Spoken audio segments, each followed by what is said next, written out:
l'info écho avec Capital. On commence avec le mot du jour, celui du président de la République.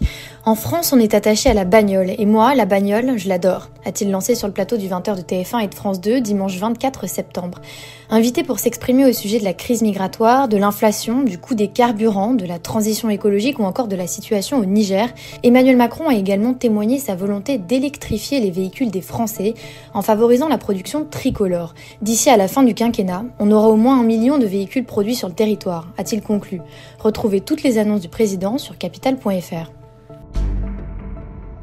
On continue avec l'annonce du jour. Au cours de son allocution télévisée dimanche soir, Emmanuel Macron a annoncé une aide d'un maximum de 100 € pour les travailleurs les plus modestes pour payer la facture du carburant. De cette façon, le président compte lutter contre la flambée des prix à la pompe sans généraliser l'aide à tous les foyers. On n'aide pas les ménages qui n'en ont pas besoin, a-t-il ainsi résumé. La vente à perte proposée par Elisabeth Borne a par ailleurs été laissée tomber. On enchaîne avec la date du jour. Les propriétaires immobiliers ont jusqu'au 16 octobre pour payer leurs taxes locales, à moins d'avoir adhéré au prélèvement à l'échéance ou de régler sa facture fiscale sur Internet.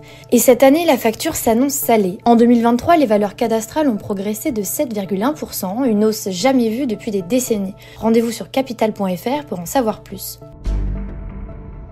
Et on termine avec le rappel du jour. Si vous êtes un francilien, n'oubliez pas de vous faire rembourser la moitié de votre pass Navigo. D'ici à la fin de l'année, le précieux sésame des habitants d'Île-de-France subira une nouvelle hausse de son prix.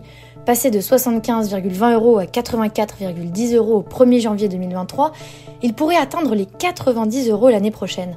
Face à ces hausses de prix, n'oubliez pas l'obligation des employeurs de participer à vos frais de transport. C'était l'info écho avec Capital.